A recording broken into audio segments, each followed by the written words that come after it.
Well, good morning, good afternoon, or good evening, depending on where you are in the world and what time of day you're watching this, and whether it's a replay or live. We're live today, and Jeff says hi from sunny Pensacola, Florida. I heard there was snow down the south, which was quite amazing. Someone sent a picture of a beach with snow on it, which is absolutely bizarre. Francis is here, one of our regulars from Blowy Wilton in the UK. Yes, I understand there's Storm Ewan or Owen going on there, and it's caused all sorts of chaos. I saw pictures of people's trees laying on their side and horrible things like that. And of course, there's fires in LA and places like that. And quite a few of our people are based out in California. I'm trying to think of who specifically I was talking to. Oh, yes, Mike Swindoll. Mike, if you watch this, I hope you're okay, because I think you might be around that area. Yeah, it's not great. Zagreb, and there's San Carlos, Stuttgart, which is wonderful, lovely city. Lewisburg, West Virginia. Hey there, JP, our newest MVP, JP. Jeff says only 8 inches of snow in Florida. I thought I saw it was like a tiny little dusting, but yeah, it's pretty crazy stuff. So I'm from Austria, Thomas. I guess you're used to snow in Austria. It's a kind of skiing region for many Brits. I know that. And Boyan, hello Boyan, how are you doing? Boyan was with me on Tuesday and popped along and showed us some of his stuff. Mitoff software, very, very good. A whole bunch of components for Internet of Things. If you've not seen it, the replay is available. I think if you go in the ID, you should see it there, and you can see some of the things you can do. And Boyan's components are even better. I'm going to do another one another time. And we're going to show Visuino probably, Boyan. And also, once my Internet of Things stuff, my little LED e-paper screen is working properly because I'm waiting for a driver, then we'll do some stuff there. I'm also going to load an app to a smartwatch because you can do that with RAD Studio and Delphi. We've got people from all over the place. Tallahassee, fantastic. Greetings from Norway. Knut, hello. Pleased to hear you. Lots of snow in Lillehammer. Well, you know, when I was a kid, I remember watching Lillehammer for all of the slalom races and ski stuff and things like that. And I think isn't that where they do the toboggans as well, which is absolutely amazing. I used to love that sport. I always fancied doing it. Now I'm way too old and too past it to even do that. But really incredible stuff. Hope the storm is not too bad in Ireland and it's coming this way. Oh no! Yeah, that's not good. Salut Einstein in Nantes in France. Nantes, should I say, in France. Who else we got? Warm Nigeria. Yes. Well, yeah, you're a bit like Texas, aren't you? It gets cold, but it doesn't get cold. So it's been very cold for us here in Dallas, which is unusual. For us, I mean, it's that time of year. We have what you would call cold weather for about 2 weeks, and then it goes back to being mild. And Ukraine, hello, Alex in Ukraine. I hope you're doing well. Awful things going on around the world. We don't get involved in politics. We always say our only religion is Delphi, and our only politics are tabs and spaces. But that said, I know there's many countries around the world involved in conflict and things like that, and I'm not going to pick sides because that's not right, but I hope that everybody who's over there, I hope you escape from conflict because, you know, we're with you in spirit. It's an awful situation for everybody. And nobody wins in war. Nobody. Everybody loses. It's a horrible situation. Evening from a very windy Leeds in the UK. All right, Gaza. Leeds. I hope you're doing okay there. And Patrick in the Netherlands. Hello, Patrick. It's wonderful. We're going to the Delphi Summit, which don't forget, if you scan that QR code there up here, you can go to the Netherlands and go to Amsterdam and meet us all there. I'll be there. Marco Cantu will definitely be there. We've got quite a lot of people coming. It's not actually Embarcadero's summit. It's actually run by GDK Software, and they get some other people sponsoring as well. And we're looking to help them out as well. But this is all down to them. They put so much effort in. It's a fantastic summit. You've really got to go. It's held in a video games arena, an esports arena, and it's absolutely wonderful. It's like a playground for every geek you've ever seen if you want to go there. Our dynamic array is still indexed from 0 and static ones from 1. Is bank rounding still the default? Okay, so that's a technical question which is probably better answered in another forum. But bank rounding, it depends what you mean by that, and it depends on what you're doing. There's different ways to round. You can truncate values, floating point values, which basically doesn't do any rounding at all. You can round, and you can choose to round up and round down. And banker rounding is, yes, default. Banker rounding is unfair rounding. In other words, the bank makes some money out of it. But arrays, it just depends on the type of array that you're setting up. I'm not sure what that says, but hopefully it's nothing offensive. I apologize if I've just said something terribly rude. I'm sure it isn't. Good evening from Falun in Sweden. Some snow here as well. Yep. And hi out from the Netherlands. Hi there. And Steve Geordie as well. Very good developer. He comes along quite often and knows his stuff. Geneva in Switzerland. We've also got, we had the very first webinar on this series because we're doing 30 webinars for 30 years of Delphi. The very first one was from one of our MVPs in Switzerland, Christoph Schneider, who often is in the chat as well. And he's a very smart guy. He's got a project called FB4D, which allows you to do all sorts of quite exciting things with AI and things like that as well. Matthias from Tallinn in Estonia. And Dave Millington is around that area as well. And Jesu, hello everybody, from Sakis. And as Patrick says, hello the world. There you go. He's got this hello world thing going. I will put other hellos up, but I want to get on with today's presentation. So what today's presentation is going to be is I've got about 4 or 5 slides, and then it's all going to be demo of the actual system itself and the code behind it. And the reason is that this topic is one of those topics where you need to kind of see it to understand what on earth it is. I can show you pictures and make it look pretty, but actually it's a lot easier if I just show you it working, for real. So that's what I'm going to do. We've got quite a few more webinars coming up. Let me just pull up my little schedule. I've got one here somewhere. Oh, I think I've closed it all. That's unfortunate. My dog is snoring in the background as well, which is not ideal. Let me just pull my webinar schedule up. I know that on Tuesday we have got a webinar about a thing called T-frame stand. Here we go. I found my list. So on Tuesday, this coming Tuesday, if you're watching this live, we're going to use a product called T-frame stand. This is by Andrea Magni. He is one of our MVPs as well. He's an Italian MVP, really talented guy. Wrote a very good book, which I'll talk about in that webinar as well. But frame stand specifically for kind of collating your views on a mobile device. So it's very interesting. If you ever think about writing some mobile apps, then you should probably watch this webinar where I'm going to run the demos and talk about what he's got and his book, which is all about FireMonkey, a very good book.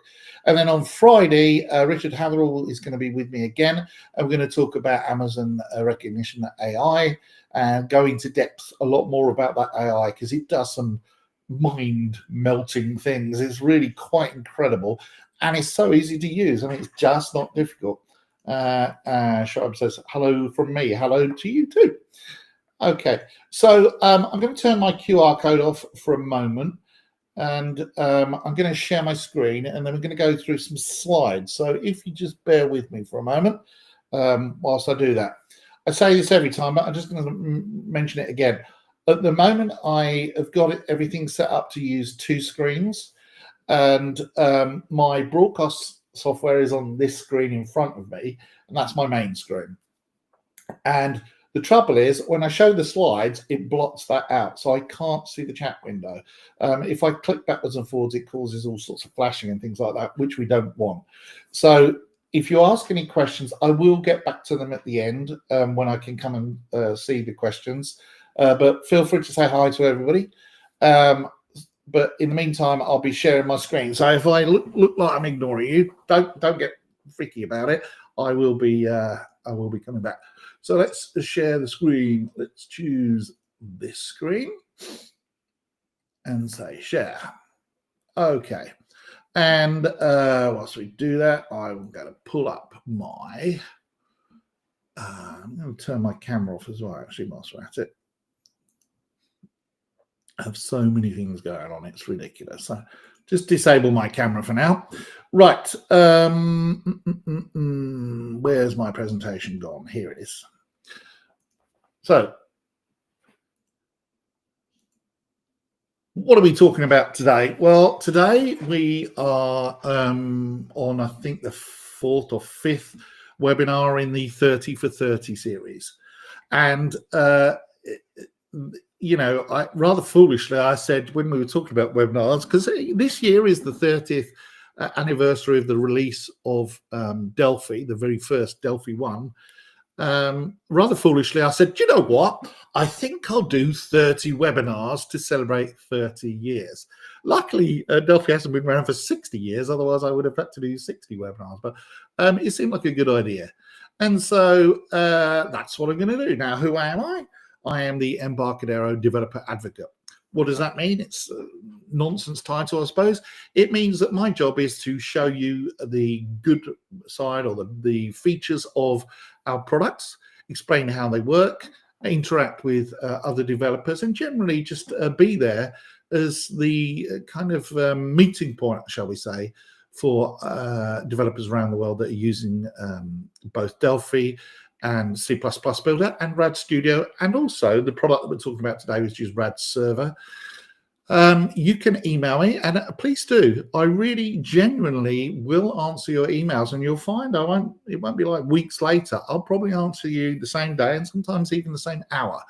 I'm not there for support, but I will try and help you if you've got stuck on something. If I don't know the answer to a question, I'll put you onto someone who probably does know the answer, and I'll do my best. That's what I'm there for. Contact me whether you're happy with us, whether you are sad with us, if you hate us. I don't want Embarcadero to be some kind of black box, some kind of monolith where you can't come and tell us how you feel about things. Because I know when you sit down and you write code, that IDE, the RAD Studio or the Delphi or C++ Builder is part of your toolkit. You know, you're writing programs and you want it to work. And when it doesn't work, it's frustrating. We know that metaphorically, we are sitting there with you when you're writing your code. So it's a big deal. It's a very personal interaction. So whenever you want to, feel free to email me. It's ian.barker@embarcadero.com. You can see it on the screen there. You can also go to my webpage, which is about.me/Ian Barker, and see what else I did. I do lots of things. I'm a developer, and I also been a narrator for audiobooks and professional poet and a few other things.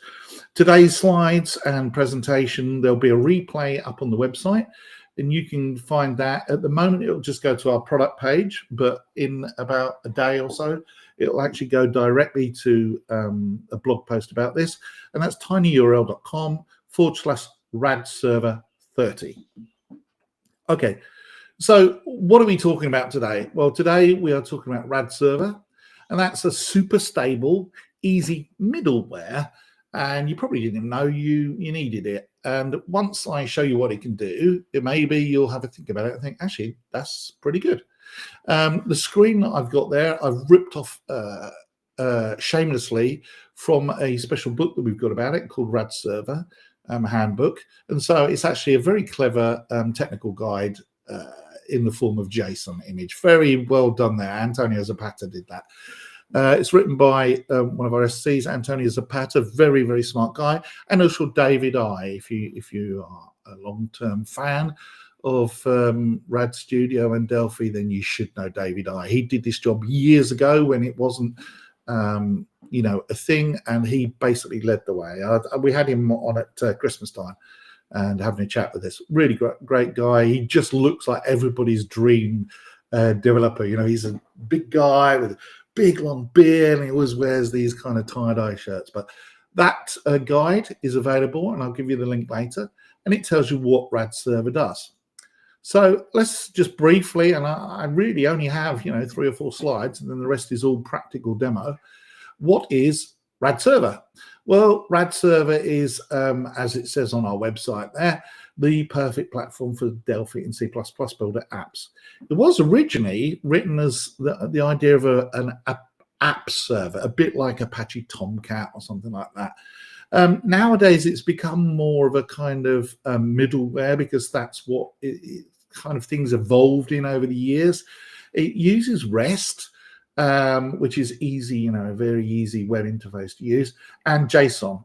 You can use XML if you like, but JSON is really the de facto standard for the internet.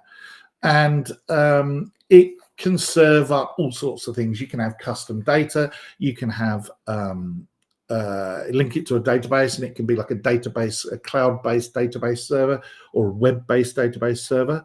You can publish endpoints, so you can have it saying things like do some calculations or return some values, or even authenticate someone as like a authentication server. Its job is to be in the middle of your app, and that app doesn't have to be written in Delphi or C++ Builder. It can be written in anything, including HTML, JavaScript, Python, you name it, you can do it. RAD Server does not rely on Delphi as such. It doesn't rely on C++ Builder as such. It is a standalone thing.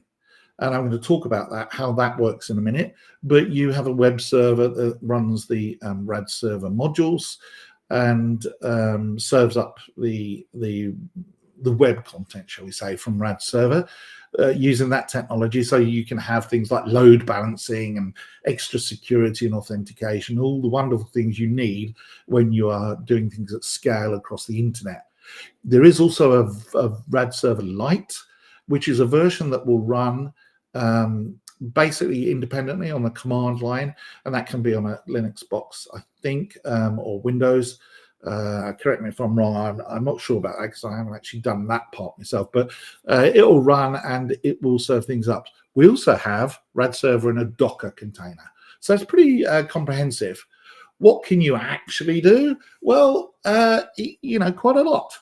And I'm going to show you a couple of things in a moment, but it's a very powerful system, and the more you scratch the surface of it, the more you realize how powerful it is. You'll see there that it supports a thing like curl, so you can literally get the content using curl on the command line. It's also got built-in documentation using the industry standard of documentation. The name escapes me at the moment. I can't believe it. Oh, Swagger, that's it. Supports Swagger documentation. And in fact, in 12.2, one of the things we did was we updated the Swagger documentation API so that it produces much more efficient documentation. I'm going to show you that working in a moment, and also show you being able to get the data from a DOS command line, just to prove that any program anywhere can talk to RAD Server. And I'll also show you things like the RAD Server console, which is that thing in the top middle there. That does things to allow you to track number of users and number of API calls and work out whether you need to scale. We also use it in our Web Stencils demo. Web Stencils is a technology that allows you to easily create proper, full, hardcore web pages that are active, interactive web pages using just RAD Server technology and Delphi or C++ Builder. It's extremely powerful, and you can use RAD Server to serve up Web Stencils content, which I'll show you shortly as well. It also supports things like an API, so you can say, okay, well, with my RAD server running, what's the version that this is running at the moment? Let's say you've deployed it across a big company or something like that, and you're not sure which version it's running. You can go in there and localhost at 8080 and the version, and it'll tell you what version it's running. So it's got all this kind of stuff built in out of the box. Very cool stuff. So let's do a demo. What I'm going to do is just close that for a second, which means I can get back to this window. And we've got some people saying hello, so we'll just put them up because I know they get upset if I don't pull their name on there. Hello from me. I don't remember that Union Jack being in the background on Tuesday. Gaza, I assure you it is the same slide background because I literally copied the slide background from Tuesday and copied it over. Which one is faster, Mormont, Horse, or RAD Server? That's a very good question. And actually, we've got, I think, a webinar on Mormont and Horse. Let me just check that. Coming up, let me see. Mormont is on the 14th of March. And I think Horse is sometime as well. I can't see at the moment, but we've got Horse coming up as well. Now, as to which one is faster, that's a bit of a loaded question because RAD Server is very, very fast, but it depends on, whether you're running it in a web server and that server's on some kind of hosting technology. It is, and this is not, I just want to make it clear. I'm going to put myself up on the screen for a moment here. I want to make it clear that's not me being evasive and going, "Oh, I'm not going to say anything's faster than RAD Server," because I don't care what you use. I want you to be able to use things that work for you. Okay, and Mormont. I recently, Arno, who is the main maintainer for Mormont, became an MVP. I asked him, and he's very reluctant at first, but he has become an MVP as well. That's our commitment to Mormont. We he gets some benefits from that, but he's also a very good Free Pascal guy and generally an excellent developer. So I like that project. Horse, which is a primarily Brazilian project, is also one that we support in various ways. And I think at least two of the guys that work on that are Brazilian MVPs as well. So we try to make sure that we are supporting projects, even if they're not our own technology. RAD Server is faster under some circumstances. Mormont is going to be faster under other circumstances, and Horse might beat both of them under some circumstances and yet not be scalable under others. So the short answer to that is it just depends on what you're doing. There are some, considerations taken into place. So there's no answer there. RAD Studio. Okay, yeah, well, great. Yeah, that's good. I'm going to list those links in a moment that Patrick's putting up in the chat for those that you don't see, because Patrick does this all the time. He's very, very good at finding it. And he says it's also available for free from Embarcadero website. Resources, RAD papers. Yes, it is. And in fact, if you go here and scan that, there is a whole guide that's completely free. You do need to put in some details to get it because we want to know who's going to use it and what they're going to use it for. But if you go to there, you can get it completely free. And also, I have put here.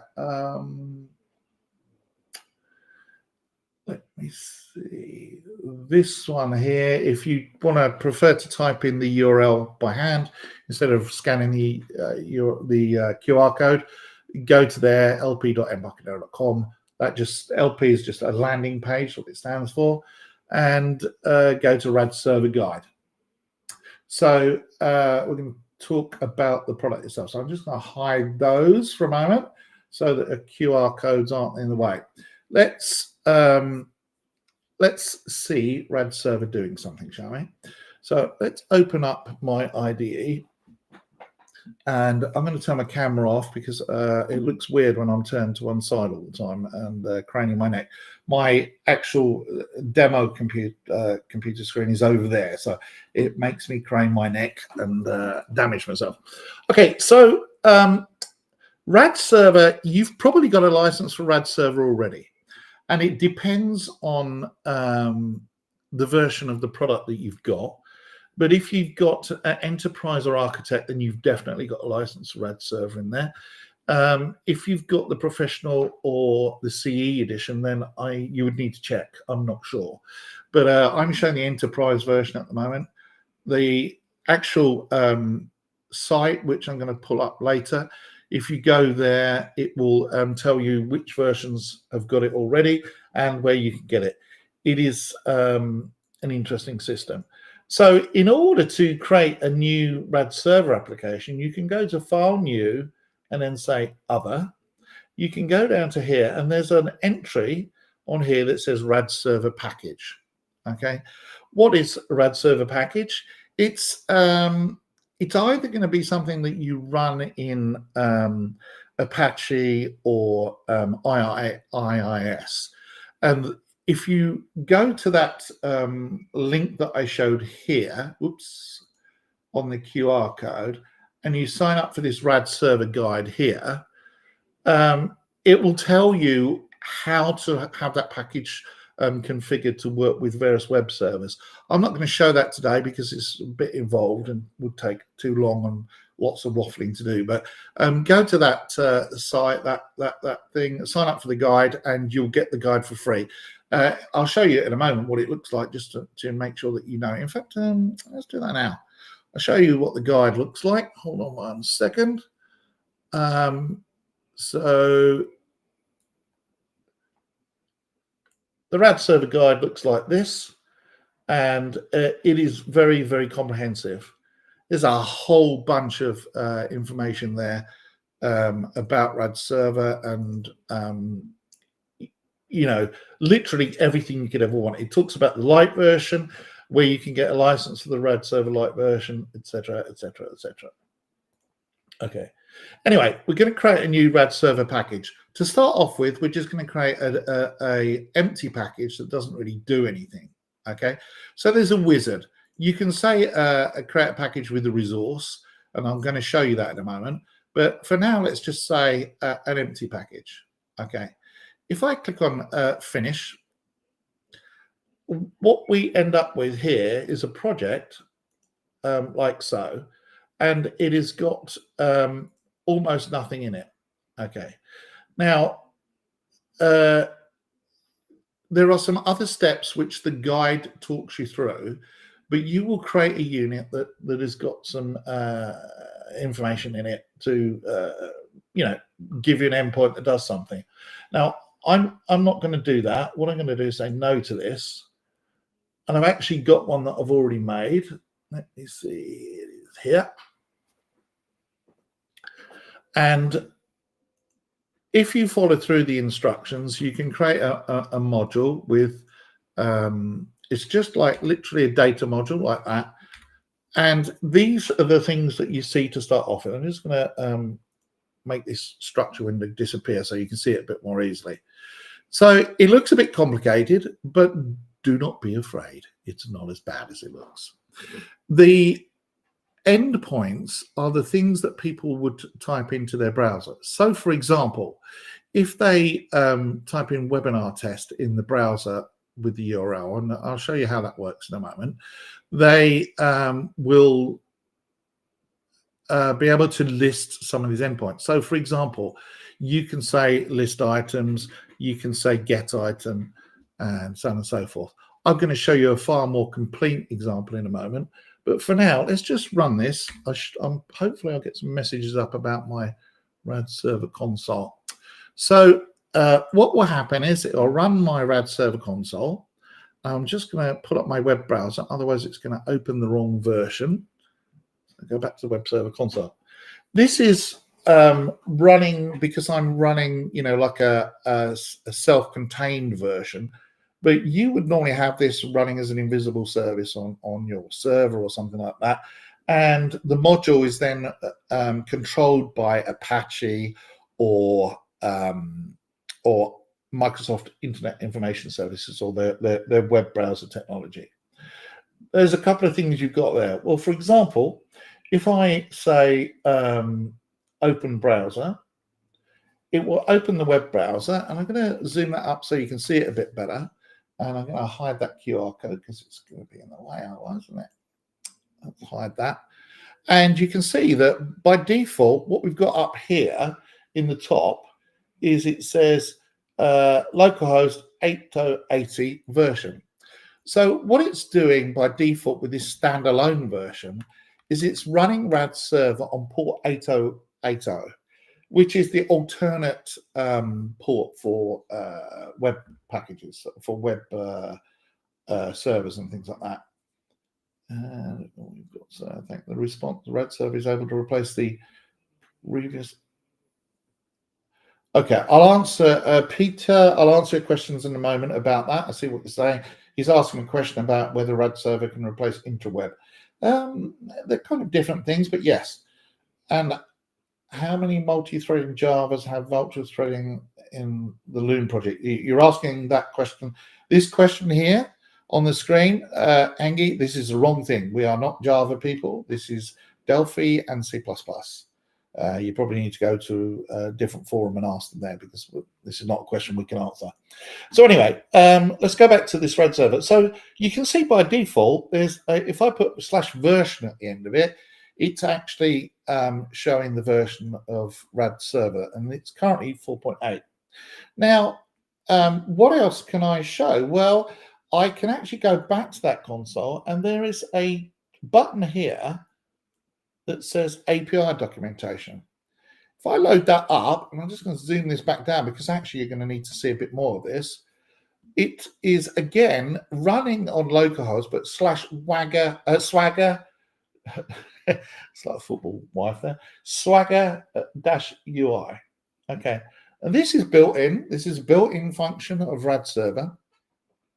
And what it does is it documents everything that your RAD server app. Remember, all I did was say file new and create a new RAD server instance. It does all these things by default. Literally can do absolutely anything. So, for example, if I wanted to say get the users, and this is going to give a slightly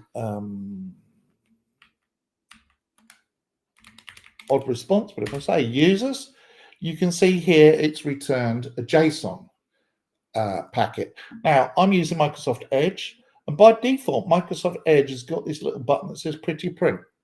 Okay, and all that does is allows you to show the JSON in a slightly less confusing manner, so it's human friendly. And you can see that the user I've got is automatically created by the setup, and the password is test pass, and the username is test. So that's directly from the API. If I go back to that and put it up again, hold on. Open the API documentation. What other things does it support? Well, if we go down, there are a number of other different buttons, but let's say that we want to try the webinar test. Now, if you remember, in here, we've got that resource name called webinar test, okay? And I accidentally made that close there. If I just put in webinar test in the browser, in here, instead of version, what will happen is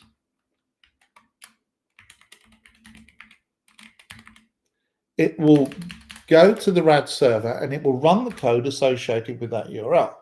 And you can see it says this is a webinar. And the reason is that in here, where it says get, my response I'm sending back is this is a webinar. Now, don't panic about this. I know this, you sort of think it looks a bit like black magic. Just going to drink some water for a second.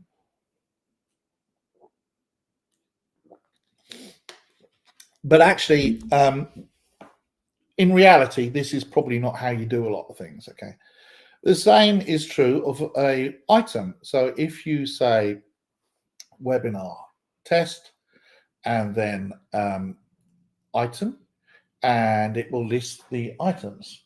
How do I know what it's going to do? Well, again, if I go back to the API documentation, which is here, it says one of the options is webinar test and then item.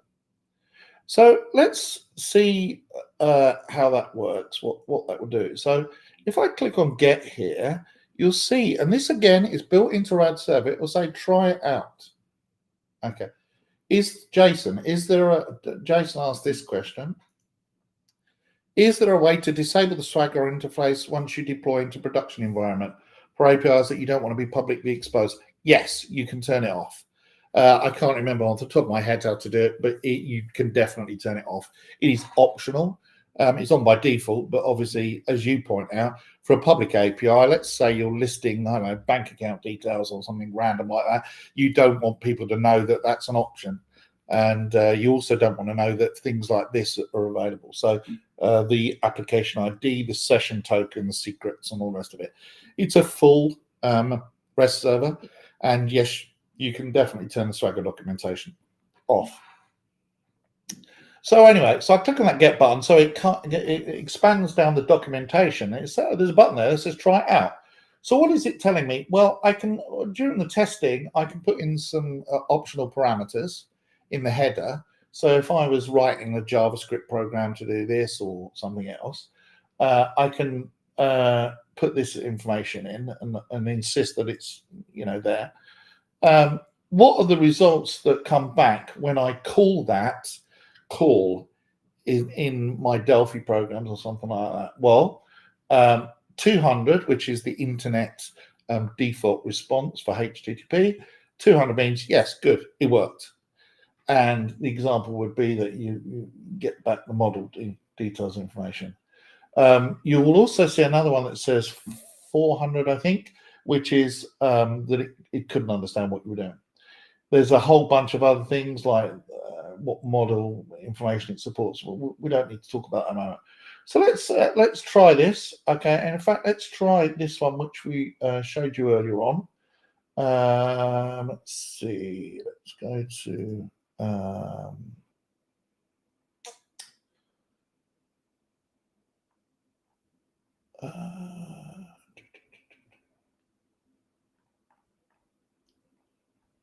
just trying to find oh yeah, okay, this one. I see. Okay, there you go. Right, so let's try this one out because this is the easiest one. So I already showed you in the browser, we went into here and said webinar test. Okay. But in this one, if we say try it out, okay, a button appears that says execute. If I now click on here, you'll see that it shows me what kind of command lines I can use if I'm using, say, a DOS-based command line or something like that, what the URL is for the test, and it shows you what happened when I ran it.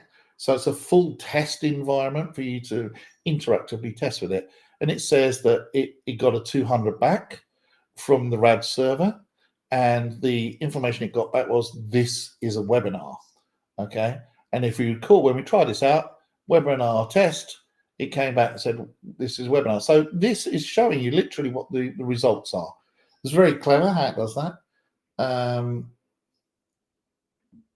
Gaza says, rather than turn the Swagger documentation off, is it possible to select which endpoints details are available for? I actually don't know the answer to that. I'll find out and put it in the blog post after. Sorry, it's just the Swagger stuff is not something I looked at very often. So I don't, the short answer is I don't know. I just know you can turn it off because I asked that question from someone. So yes, we showed that it's working. Now let's just take a quick look for a second at doing this in another way. Okay. So what I've got here is the Windows command line, and so it's a proper DOS-like command line. And if I go to here and I select this and copy this, if I go into my command line and paste it in like this, if I hit enter, this is a webinar comes back. So what it's done is it's gone off to that endpoint. Curl is a tool on the internet that's used on Linux and all sorts of things. And in fact, on my machine, my Linux is locked down. So because because I use the new Windows terminal, so I've got Debian installed and Azure Cloud Shell and Ubuntu and things like that. But curl exists on virtually every operating system. You name one, it's there. And so I can say curl, execute a get command, get that endpoint, and the header is I want to be able to accept application/JSON, which is this thing here. And it comes back and says, this is a webinar. Okay. If I wanted to test it in other ways, some of them have got options where it says I can use application/XML and XHTML and all sorts of things. But 99 times out of 100 or more, you're going to use JSON. So that's it. It's showing you how that works. And the other option is, of course, this browser line here. So if I go into my web browser, type that in from the console, there you go. You can see what the response is. Okay. So, you know, this documentation, I find that by default, by going into the RAD Server console, which whilst you're developing, it will open automatically. This is the server controller. There is a console as well, and let's just show you what the console does. So the console is console user, and the default is console pass. You can go and try and hack it if you like, but please don't. And let's just go and see. So again, remember, all I would have done is say file new, open, and all of this is built in. It's extremely powerful. And what is it that it's showing me here? Well, yeah, first of all, you get a console like this that allows you to stop it and start it and all the other things as well. But more importantly, you've also got this ability to, you know, industrial strength, check who's using your API, what they're doing with it, and all those kind of things. It lists your users. By default, I've only got one user, which is called test. But you could have thousands and thousands of users in here that are your customers or your fellow employees, or however you want to look at it. Groups, you can create groups of people and do various things with the groups. You can also say how many times your app has been installed, because it can track the number of installations of that thing. Edge module, I'm not sure what it's all about, but look in the documentation, resources, and then analytics. So the analytics is very interesting. You can come up with some graphs, say daily, monthly, and all the rest of it, how often certain APIs are being called. So if you are getting a certain API endpoint hammered, then you can go, oh my God, you know, I've got 50,000 calls on that particular API. You can then decide to optimize it in different ways. So that's great. You know, it's not a particularly useful API at the moment, is it? So let's just stop the app, okay? And I'm gonna go back into here. So I'm gonna stop that for a moment and show you another version. So if I say, again, if I go into here and say file new, other, and then go down to RAD server, there's a RAD server module and a RAD server package. So if I select a RAD server package like this, I can say create a package with the resource, and then I can actually pick up resource name and you know, link to it if it's already built in here. But far more importantly, if I say file new, other, RAD server module, you can create data modules and things like that to what's the word I'm looking for? To serve up custom data. Now, what I've got is I have set an app up. Just close this one here. I've set an app up that is a RAD Server demo here. Where's my one? This one. So this one does a bit more. Okay, it has got this module, and you walk through the wizard, and I've got some screenshots and slides to show you how you do that, and the blog post will tell you all the details. But what this does is this has got some components on it, and the wizard does all this for you automatically. Okay, so when you, let me just close all this, file, new, other, RAD server, package, sorry. It's because I had a project open. Create a package with the resource, next, and data module. You can do it that way. The other thing you do is say create empty package, which I showed you. All I did was I went through the wizard and I chose the one that said, would you like to create a module, which is what you do. You say file, new, module to add to your project. And the wizard will say, do you want to have tables or not? And if you say, yes, I want to include database tables, it will set up a FireDAC connection. Okay. FireDAC is the technology that allows you to communicate with data very easily. Now, if you recall it, in my other webinar just recently, I had a demo app which was called Interbase FM Projects Group, this one. And do you remember I had this little app here, and what this did was if you ran it, it loaded up using Firebase, and it talked to an Interbase database. And by the way, RAD Server needs a minimal Interbase database in the background for managing the users. So my app will start in a moment. Where did I put it? Over here. You little cheeky person, you're on the screen. So if you remember from the previous webinar, this is a RAD Server database. It's got 1,000 users in it, and when you go on here, there are users' first name, last name, and all the rest of it.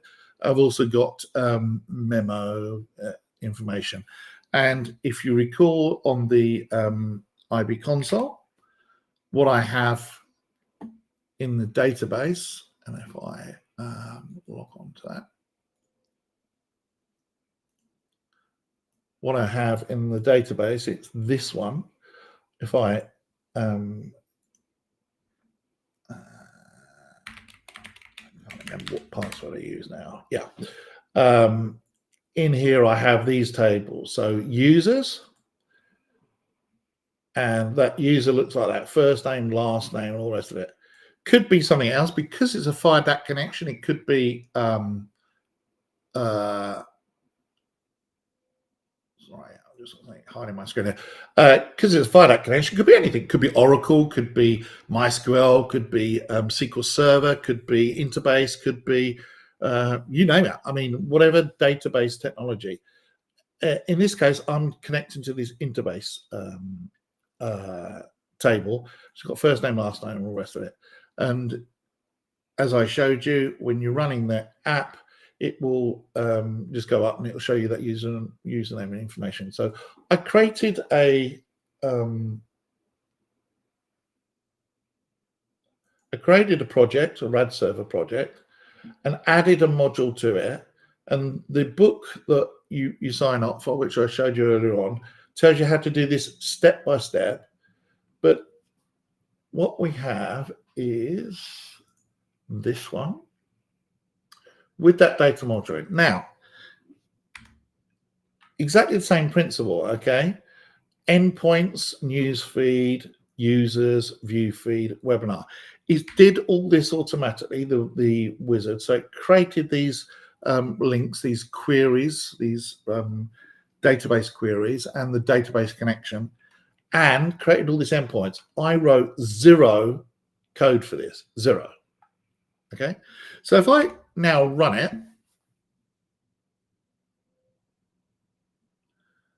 up comes my console again, and you can see a load of stuff happening.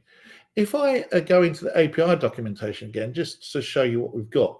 So if we go down to the actual endpoints, I called this instance webinar, okay?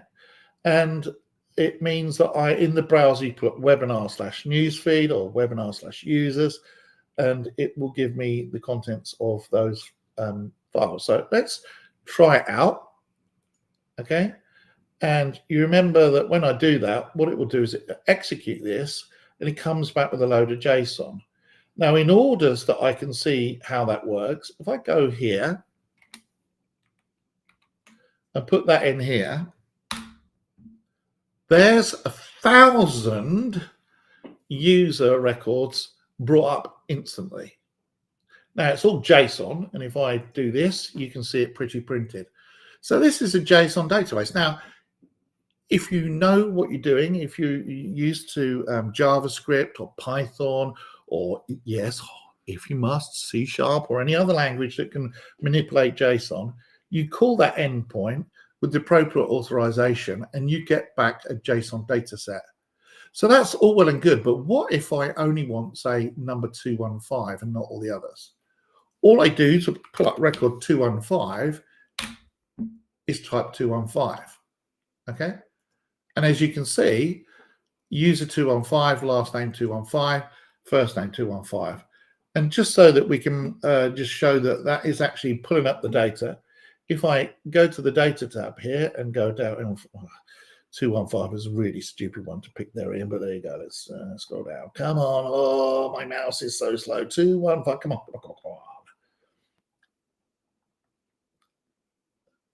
First name 215, last name 215, user 215. So I put some fake data in, but you can see that it's pulling back that data.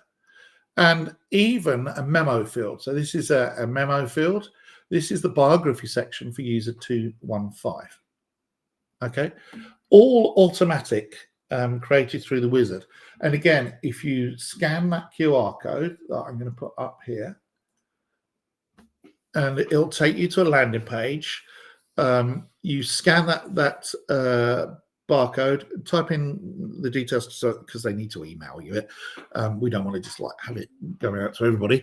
But if you scan those details about the guide, it'll tell you everything that I just did, literally step by step. It'll say do this and do that and go and do that, and so on and so forth. Very, very good. Really, really easy. And I'm only really showing like 1/10 of the capability of what it can do. You can set cascading endpoints. So let's say you wanted to have a view, and the view is a user, and then all of the orders for a particular user, or all of the books for a user, or in this case, it's a news feed that I set up, because we're going to later on show you how to do records for a social media app. You can pull up a view and say, I'd like to see the view feed. So in here, if I say try out, I'm not sure what we'll get from this. Yeah, nothing, because you need to actually give it some more information. But you get the general gist of it. It will do, these are database views. Now, that's all well and good, but all I'm doing here is getting the information. Well, if you understand what the term CRUD is create, rename, update, and delete. And that is the fundamental cornerstone of REST. And you can see here that the automatically RAD Server supports those.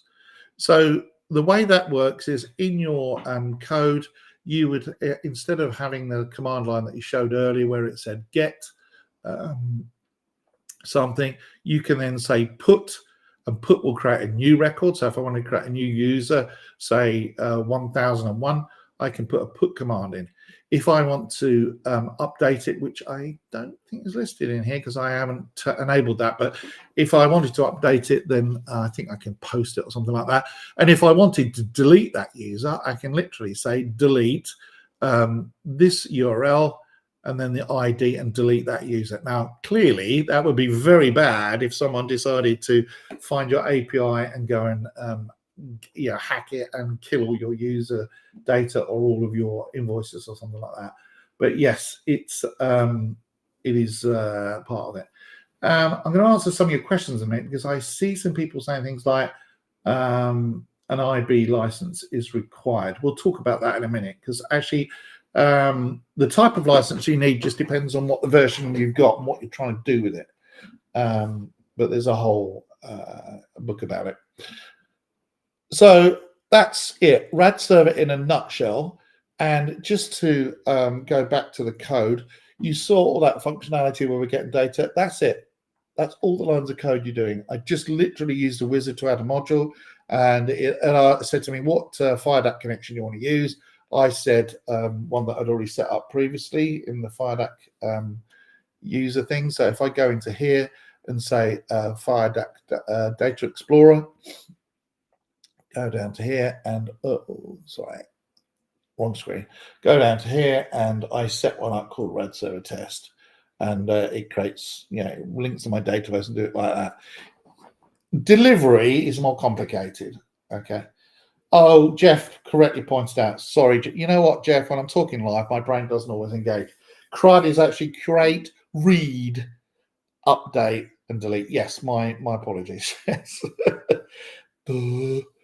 It's a miracle sometimes I can actually walk without damaging myself. Yeah. Read, not rename. Yes, you are quite right. Yeah, sorry about that. Like I say, thinking off the top of my head. Anyway, so all of this is created. Now, you might say, well, Ian, that's great. But what about a proper, demo?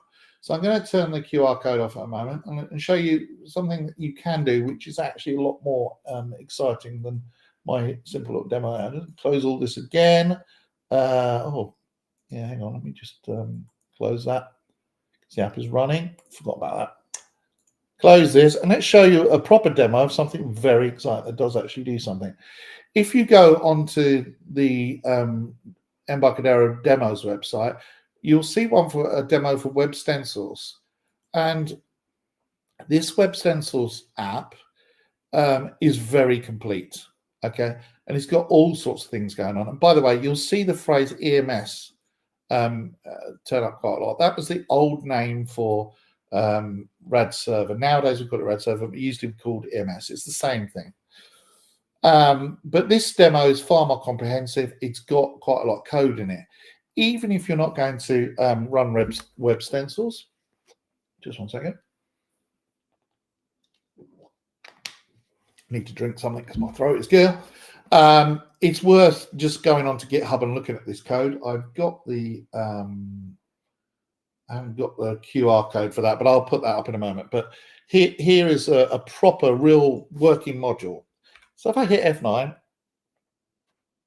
okay, and say open browser. So I'm going to pull my other browser up again so I don't end up with crazy stuff going on. What one have I got? This one. I'm just going to close this window.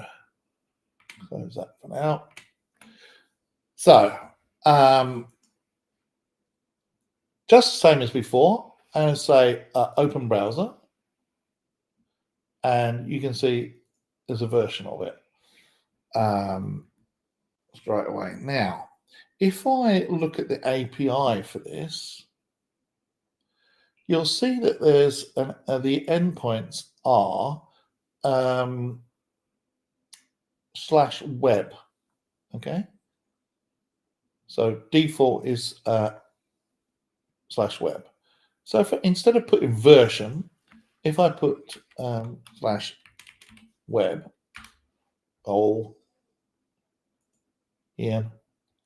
browser auto completion. Thank you very much, Edge, for doing that. Here is the RAD Studio Web Stencils demo.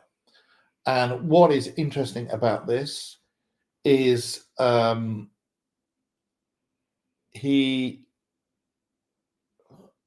thanks, Keith. Ian has just said he'll let us know dependent on the RAD Studio version. Yes, I'll send you some links.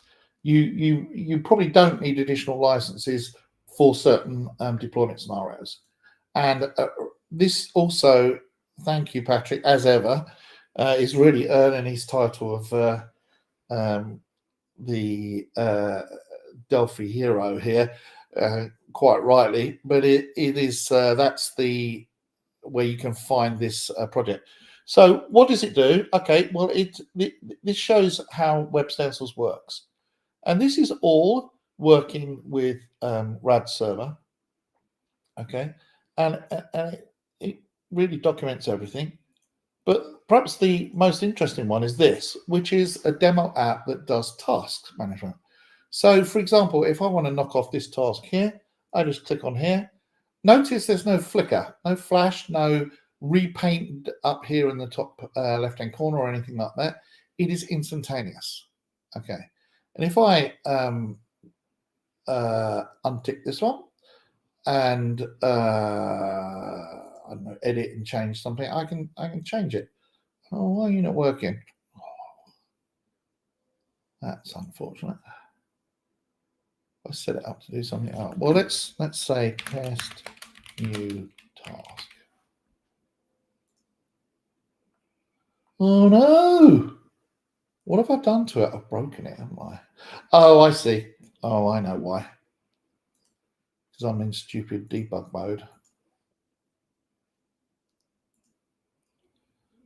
Yeah. You know what? Let's not do that.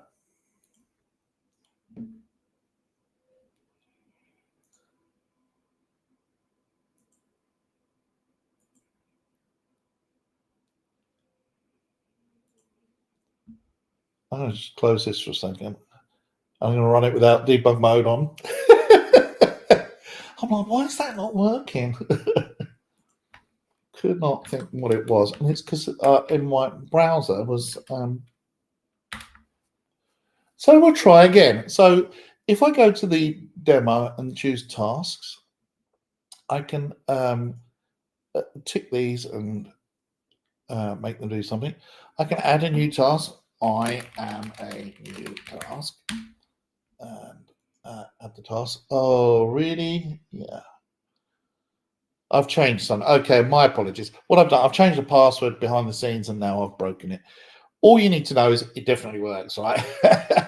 It's a good demo and I've just completely ruined it. That's very annoying. What did I do? Did I change the connection here or something? Yeah, that's what I did.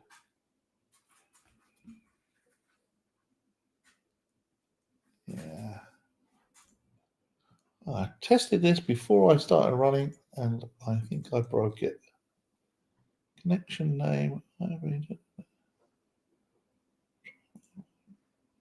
Yeah, I don't know what I've done. I've broken it somehow.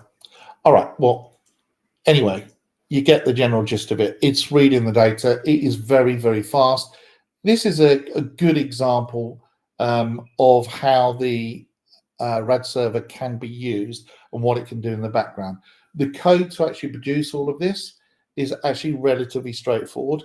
This is as much a demo of Web Stencils as it is RAD server, but it's the same principle. You know, all you're doing here is you've got some endpoints, you're loading some data in, you happen to have a template set up that can do this and set some, you know, various pages to appear. But the back end of it that's driving this at the moment is RAD server. There is a documentation link for this. And if I had hashed up the demo, we could have shown it working. But believe me, if you download it and try it yourself, you'll find it works. Okay. Oh, look, I'm a new task. So it is working. I don't know. I've done something stupid to this page. I think that's it's got some very cool things like this. These are all things that Antonio did as well. Now, I'm going to answer some questions in a moment. But one of the other things that someone was asking about was testing things like REST endpoints. Well, I showed you this in a previous webinar, but I'm going to go back it again. You can actually test everything in the REST debugger. So I went into Tools and then chose REST debugger. You can test any REST-enabled API, and in this case, of course, it is our own API. And if I just go back to the URL that we had before, which was here, no, that's the technical guide, was on here, and we just choose that.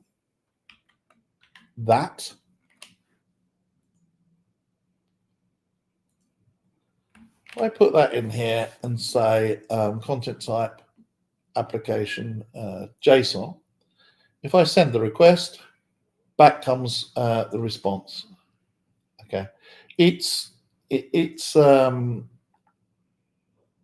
not easy to see because I can't change the resolution for this very easily.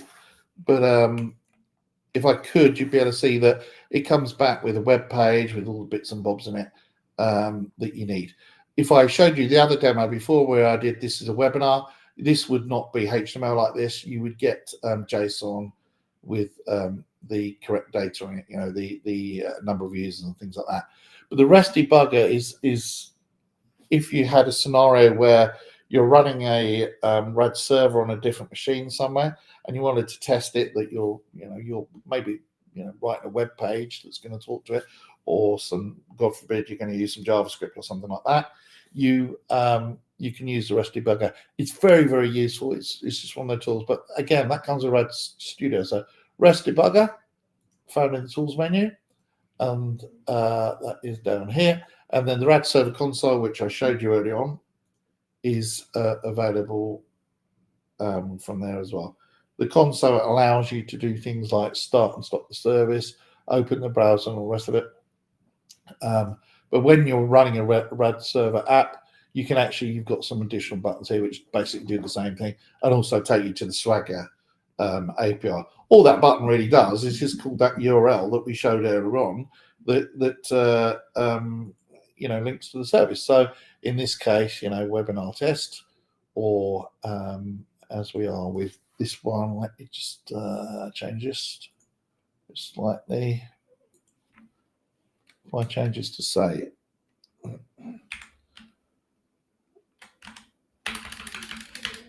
web like this, you can see that's what that RAD server is returning back. So there's a whole bunch of web pages, which corresponds to what you saw earlier on when you went to here and went to the default URL, which is web. So that's what's returning. Very, very powerful. I have done a very poor explanation of how this works, but what I've also done is shown you that, more importantly, it doesn't really take a lot of effort to get it doing things. It's going to take you a day to get to the point where you've got all sorts of things working.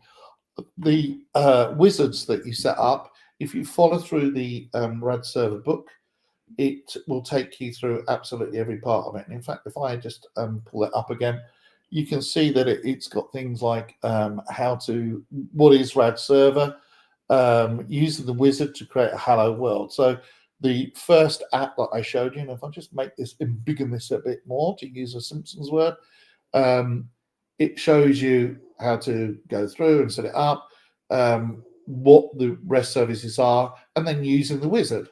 So you saw me say RAD server, and then RAD server package. You go through and you can create a hello world version. But you can also say create a package with an empty resource, and that's when it'll ask you for the resource name. You say data module, and you can then later on go through and say, okay, well, once I've done that, I'd like to have some database connections and tables and stuff like that. It's extremely powerful, but this book itself, very, very useful. It's a great book. What I'm going to do is stop sharing so that I can get back to talking to people and pull myself back up again. So let me see. I saw lots of people asking questions. I didn't see all of them. Please drop a breakpoint and step through the code. Oh, sorry. Yeah, I didn't do that. You can step through the code. It's try it yourself. It's so easy to download it. Does the RAD server license include an interface license for the users DB? Yes, it's actually The users DB, it comes with like it's necessary for RAD server to work. So for that particular instance, yes, it does come with it. Or is an interbase license required? So no, you don't need an interbase license, Gaz. I think that's what you're right. Keith's saying the interbase license is required. That's not true. I don't think. I think for development server, you definitely don't need it. I think for deployment, you get a deployment license anyway. And if you've got enterprise version of RAD Studio, then you get some deployment licenses, I think, and stuff like that. So I'll find that information. I did have a note about something, which was, let me find that. Yeah, that was the other thing. So one thing I didn't talk about was not only do we have this book, but we also have a course.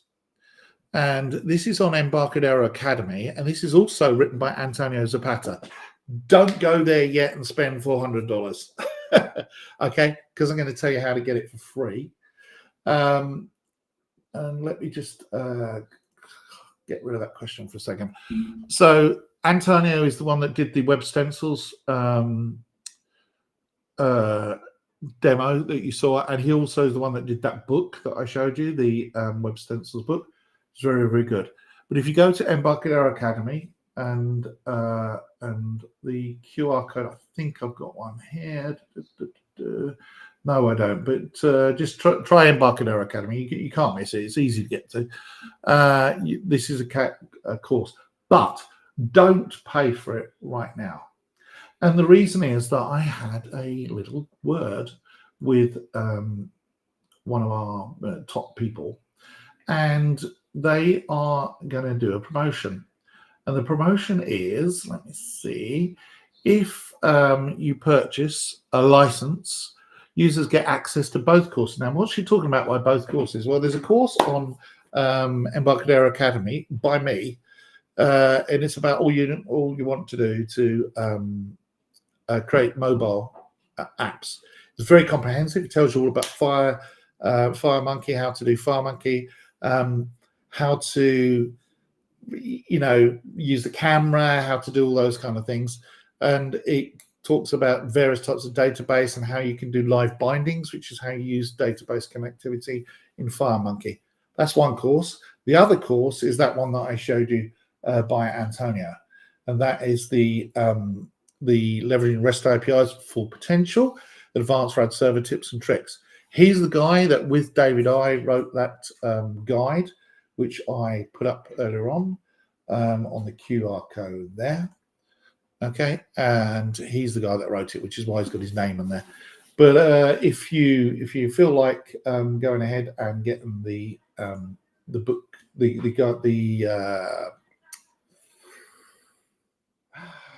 my brain's not working. I've had the flu for the last few days. If you go and feel like getting the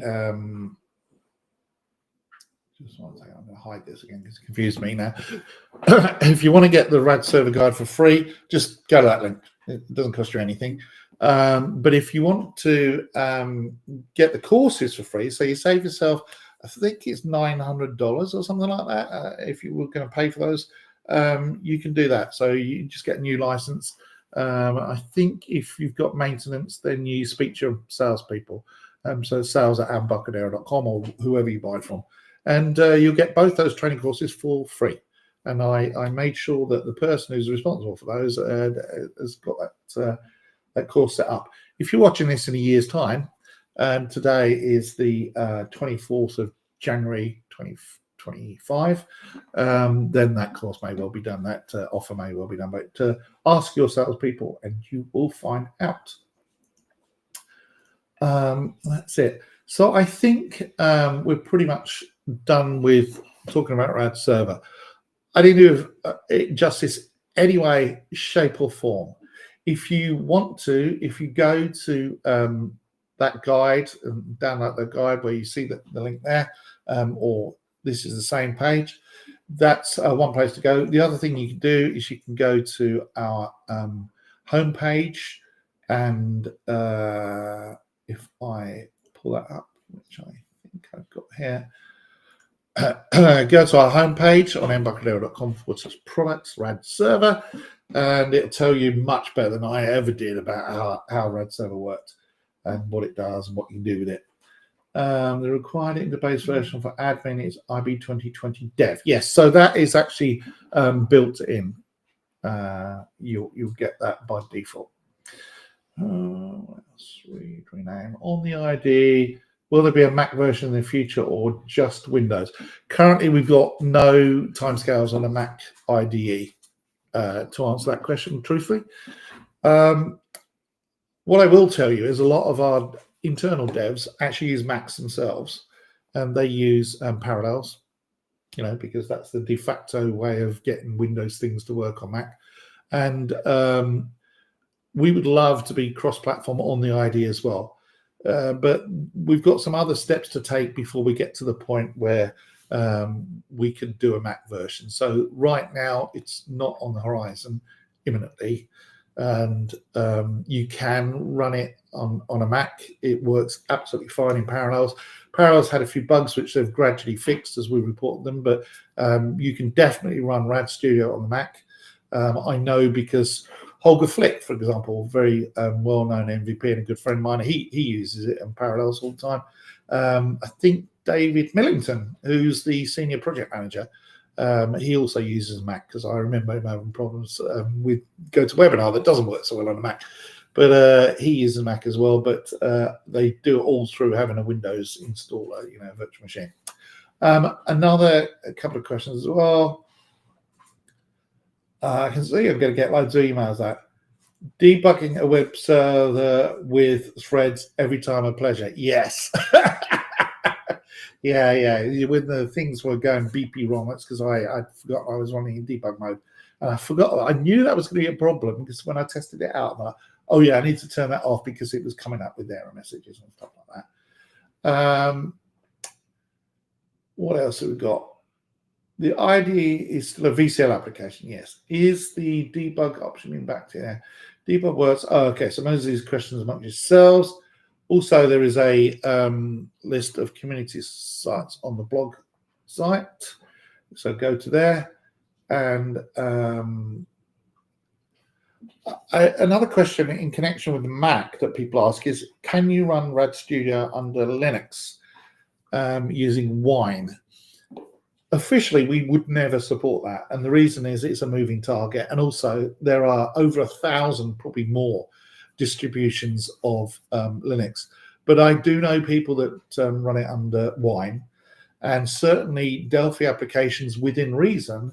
You can run Windows Delphi applications under Wine on Linux, but you can also create Linux applications with RAD Studio as well. So, you shouldn't need to do that. There is an issue with FMX Linux. Unfortunately, the guy that was the head of that project died, and we are trying to fix that. But if you've got a copy of FMX Linux, then you can create GUI apps for Linux, and so you don't need to run Wine for the apps. As a registered user, you may get the full RAD server. Yes, correct. Contact your manager. Videos are complete and very clear. May not apply for a professional license. Ask and find out. We're very keen for people to know how to use RAD Server, and for the mobile course as well. I know when you sign up for it, I get a little ping that tells me that people signed up for it, and we get a lot of people sign up for the courses. I would prefer you not to pay. I just need to let my dog out.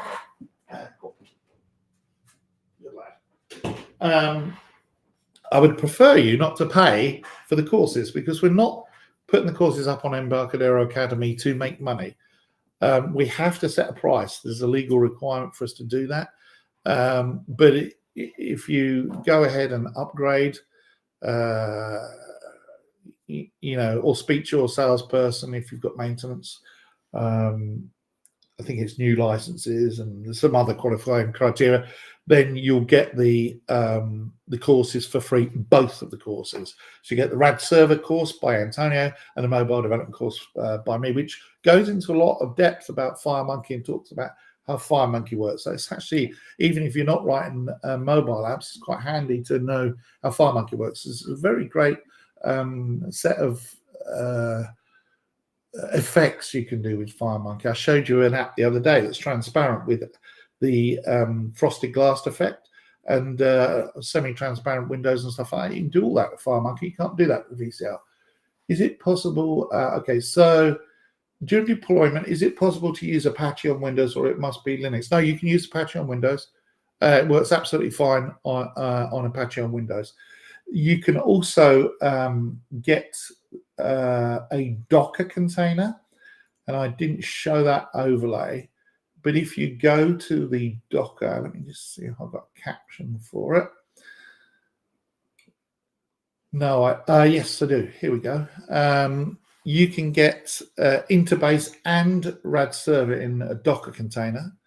So if you just go to RAD Studio, so at hub.docker.com, if you know what that is, /r/RAD Studio, you'll see a load of containers in there that allow you to run it in a containerized version in a Docker. It's a bit beyond what we were talking about today, but we like Docker. And we have people, some of our team specifically maintain those Docker containers and keep them up to date regularly. What other questions we got?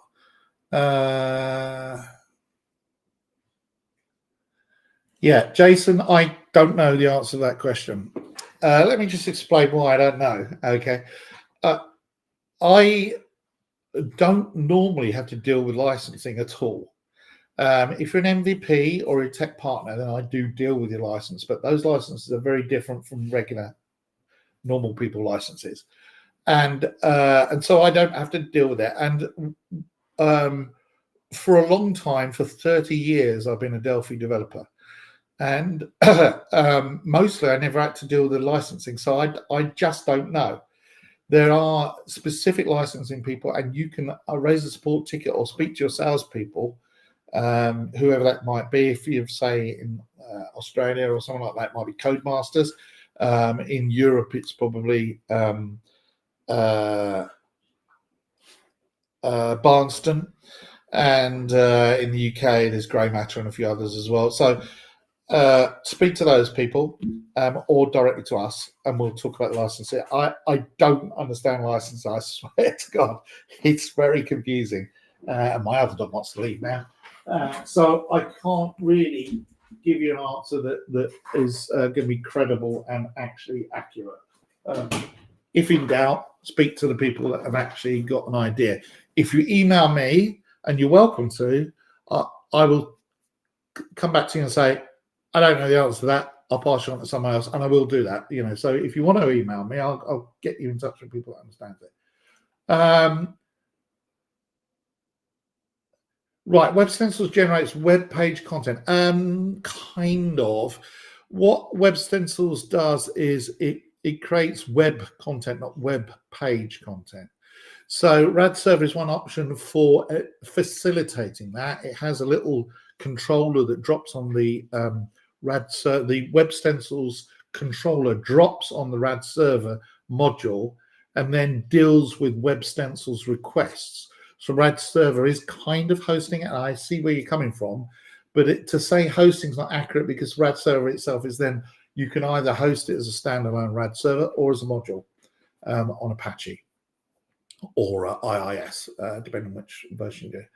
Actually, you can use like a container only for Interbase license and ask to him for every instance you have RAD Studio running. Okay, yeah, that's another way of doing it.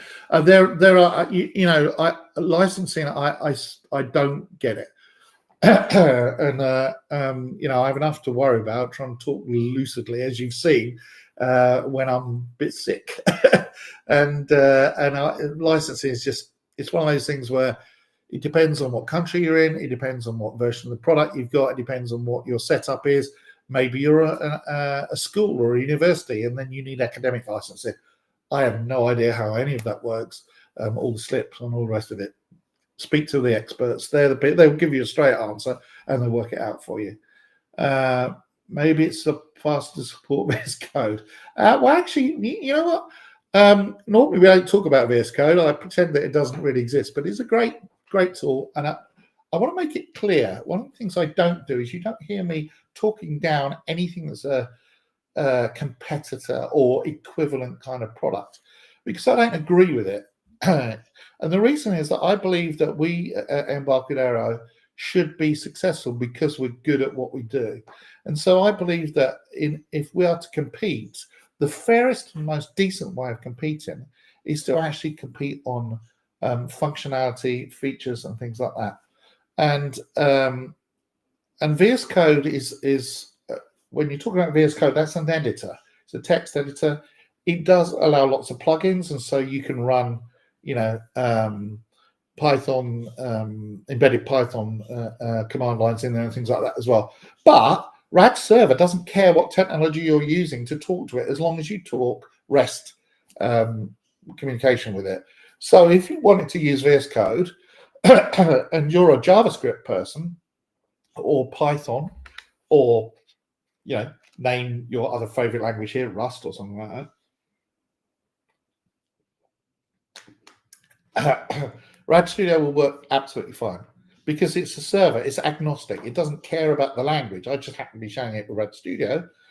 But when the server itself is running, it doesn't care. It doesn't care what you are. So VS Code, yeah, it worked. It absolutely worked fine. But in order to write the RAD server code in the first place, you're going to need Delphi or C++ Builder. Matthias, so Patrick is answering a question here to Matthias. Web Stencils is a template engine. Yes. So like I say, you drop the template engine onto the RAD server module, and then it controls the thing. Can RAD server be used with other databases? Yes, any database that FIDAC supports. Literally any. So Oracle, if you wanted to have RAD server as the middleware to an Oracle database, or a custom database of your own making, as long as you can run it inside the IDE and run it inside a Delphi app or a C++ Builder app, which you can. I mean, Absolute Database, for example, is another version. PostgreSQL, SQLite, if you really want to, although that's a bit fiddly because you want to be multi-threading and stuff like that in RAD server. But there is no restriction. You can use it with any form of database out there. The only interbase dependency is for the user authentication database, which is built in. But other than that, it will work with any database that Delphi can talk to, and that is basically everything. Keith says to Abdullah, and thanks Keith for answering that question as well. I've used RAD server with Firebird, interbase SQL Server, and PostgreSQL. There you go. Works with a bunch of stuff, and it's not just me saying that. Keith is saying that as well. So, and I know it does because I've used it with MySQL, I think, in the past as well. RAD server needs interface for its features. Yes, correct. But you can use what database you want. Yeah, so basically it's answering the same question I am. Anybody from Greymatic in the UK on here that can help? Gaza, if you want to email me, ian.barker@embarcadero.com, I will make sure that you you are linked up with the Grey Matter people. I know them personally, and I can put you in touch with Grey Matter. But if not, just go to Grey Matter, their website, and they'll answer you there because Grey Matter are pretty good. Just downloaded the server guide. It says it's part 1. Is there a part 2? Thought there was only a part 1. I'll find out about that. I don't think there's only one, but as far as I'm aware, when I target an iOS with Delphi, do I need the Mac to compile or test? Okay, this is slightly off-topic question, but as I'm on here, I'll answer it. So you don't need to own a Mac. Big news. You do need access to a Mac. So the thing about iOS is it's a closed system, and Apple completely control it, and there's nothing we can do about that. And it means that an iPhone is relatively secure. The chances of getting a virus on an iPhone are very low, not zero, but very low. And the reason for that is the way that they completely lock down that operating system, contain it completely in their own ecosystem. So to compile an iOS application, you do need to have access to a Mac. That Mac could be Mac in Cloud, it could be Mac Stadium, it could be your friend's Mac. You know someone on a network that you're in a company and you've got a network, and say your graphic designer's using Mac, because all graphic designers like Macs, right? As long as it's got PA server on it and Xcode, then you can compile it. So you don't need to have a Mac, you just need to be able to get to one somehow. Okay. And if you look on the IDE, the RAD Studio IDE, down the right hand side, there's a tab that says Learn. Go there, and there's a thing that says how to create an iOS app. I tell you all about that and give you links for it, but it just depends. I personally have a Mac Mini. You can't see it; it's over there. I'll point to it now, and that's the most cost-effective way I know of having a Mac that works. You can pick up second-hand Macs or the second-user Macs relatively cheaply, but if you're only working on a project for a short period of time, you might want to use something like Mac in Cloud or Mac Stadium. Because that's Apple's fault, not us, nothing to do with us. Okay, we can't help that. Let's have a look. What else have we got? Questions. Quite a lot of questions today. So I think that's because I did a poor job of demoing things. You can get both admin, IB, and RAD server inside the same Docker. I am not sure about that. Have a look on our Docker site and see. I think the answer to that is yes. I think we have got like an all-in-one solution. I'm not sure. But if not, email me and ask for it, and I'll see if I can get one created and what the implications will be. The trouble we have is that RAD Server is a licensed product, and so Docker gets a little bit finicky about things that need licensing. Don't forget the big advantage of Delphi: you can share your code between servers, desktop, mobiles, and hub and web. Yes, write the code once, and you can compile it, and it'll work on anything. And that's the truth. I have many applications that has got one code base, and there's some bits that say if it's Windows do this and if it's iOS do that. But that is a very true claim that we make, that you can share 99.9% of your code in your project, and it will target anything: Windows, Linux, Mac, iOS, Android. That's a fact. And I get some people say, "Oh, it wasn't like that for me." I'll show you projects that do that, and I'll show you how you can make it happen. Yeah, there's always going to be some areas where there's a bit of a difference, between how Windows works and Mac works. So, for example, where you store the database, when if you saw the other webinar where we talked about interface being embedded, storing that is in a different location on iOS to where it is on Android to where it is on Windows, and so you need a slightly different command line if you're setting it up at the wrong time. But apart from that, everything else is identical. That's how we abstract that away. That's the power of Delphi. That's why it's so quick to write code, because you're not having to write it. Oh, now I need to swap to Java to do it in Android, and now I need to swap to Swift in Xcode to do it on iOS. No, you don't need to do any of that. You write it in Delphi, you target what you want, and it will work. Or C++ Builder, which actually largely is the same. It's got a runtime library for FireMonkey, and FireMonkey is the cross-platform thing. So you do write it once and it works.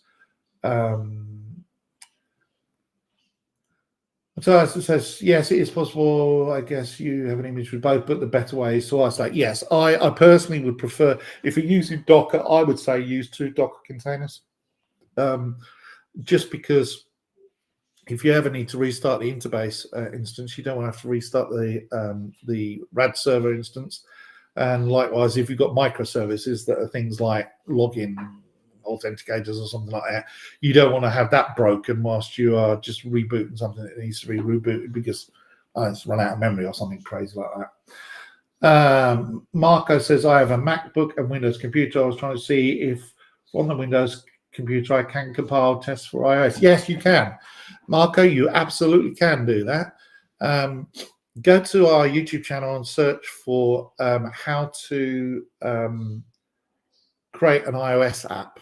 And I'll show you me using Windows and connecting to my Mac using a thing called PA Server. You can definitely do that. You can test it under Windows. You can thoroughly write your app on Windows, and then when you're ready, you create a deployment package, and then it goes up to Apple in the normal way via Mac. You do not have to use the Mac day in, day out for development. You can use Windows Computer with the IDE. So that is a fact, Marco. You can definitely do that. Yes, and as Sakis says, you have to install PA Server on Mac. Yes, there's a short guide that even tells you how to do it. You just install one package on the Mac and off you go. It's done. It's very easy to do.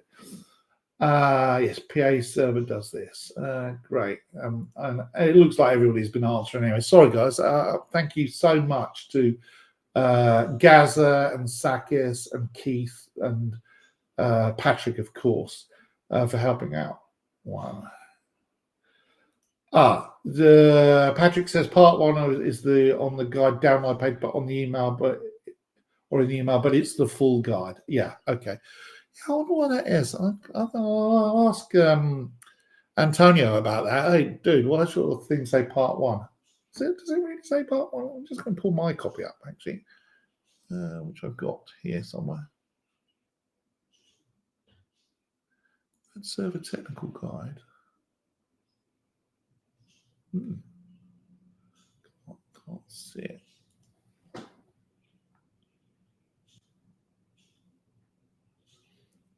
Actually, my guide doesn't say part 1, so I'm not quite sure why that is that it says that for people. Maybe I've got the cool copy. I got it the same as everybody else. Sakis says, I personally prefer to use Parallels from Windows and Delphi on the Mac. Yeah, which is fine. A lot of people do. It's a very popular option. I says this is alone on Twitch. Yes, sorry about that. When will Embarcadero be on Blue Sky? Actually, we're looking at that. Threads and Blue Sky really took off recently, and X is just dive bombing, which is a real shame because I like X, and I think it's a good platform. But recently, it's not been so great. It's lost the kudos and the kind of the reliability that it had for being a reliable kind of place for businesses to advertise their wares and things like that, which is a shame. I hope it recovers because I really like X, but currently it's not good. And so we are looking at Blue Sky and Threads. Those are the two that we think are probably the most likely ones to succeed. Incidentally, one of the people who work on Blue Sky is an ex Delphi MVP from many, many years ago. So we've got what other questions? I have not tried VMware Parallels. Does the job for me just fine. You still need PA Server to be installed on the Mac. Yes, there's nothing you can do about that. And that's it.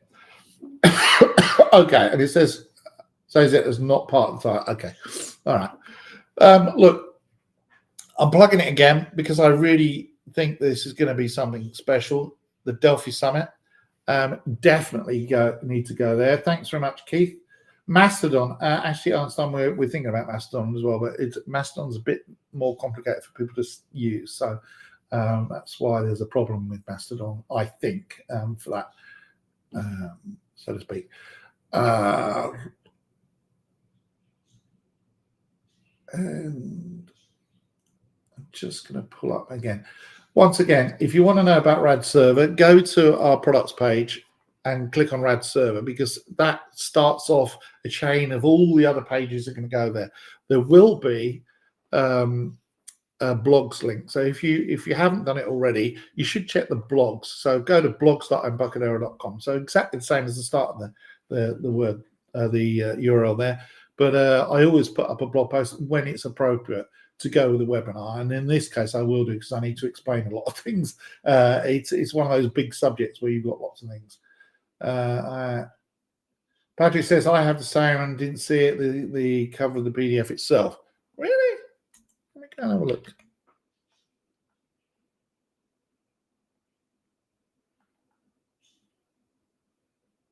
(2.1) I honestly do not see that. Maybe. No, I am not seeing it being called part 1, so maybe I've just got something different going on. All right. Okay. So I think that's it for now. Look, I want to thank you all for coming. I appreciate everybody that turns up. If you're watching on YouTube or wherever, but YouTube, if you can click on the like and subscribe button, sound like an influencer, don't I? Click on the like and subscribe button. Then what will happen is we won't know who you are. We have no idea. But when I go live, and I usually start live off about 2 minutes before the time we say, then you'll get a notification of the fact I've gone live. And Gaza says thank you as well. Look, you know, I always say this. I don't want anybody to look at me and think that I'm some kind of genius. And I think today, given that I'm a bit sick and not thinking straight, I think I proved the point that I'm not a genius. But you know, 99% of what you see is the product of other people's hard work. Even the setup of the webinars, the emails that go out, there's a whole bunch of people behind there. People like April, and Martha, and Roland, and there's tons and tons of people. Barbara is another one, and just tons and tons of them. Antonio did 90% of the hard work for this. I just pretty much showed his demos, and of course the RAD Server team themselves that work on this, and the Interbase team, they do all that, and I just come in and talk about it. But there's people like Patrick who Patrick doesn't get 1 cent from me for him turning up and taking part in the webinar. And he was our Spirit of Delphi Award winner last year. If I could make him the Spirit of Delphi Award winner every year, then I would do, because he's some, you know, he's some kind of guy. And he, you know, I met him at the Delphi Summit last year, and I get on very well with him. But you know, thanks, Gaza, for turning up. I appreciate all of you. Keith says thanks everyone. Later, yep. And Patrick says see you all on Tuesday to discover T-frame stand. Again, some more work by another MVP, but that's what we'll be doing. Anyway, I am going to call it a day. I'm going to go and take some cold medicine so that I can stop being ill. I even look a bit ill. I've got blotches on my face where I'm not feeling too good. Don't worry, I'm not going to die. It's just a cold. Man flu, as everyone call it. But anyway, I will see you again next week. But don't forget, like and subscribe.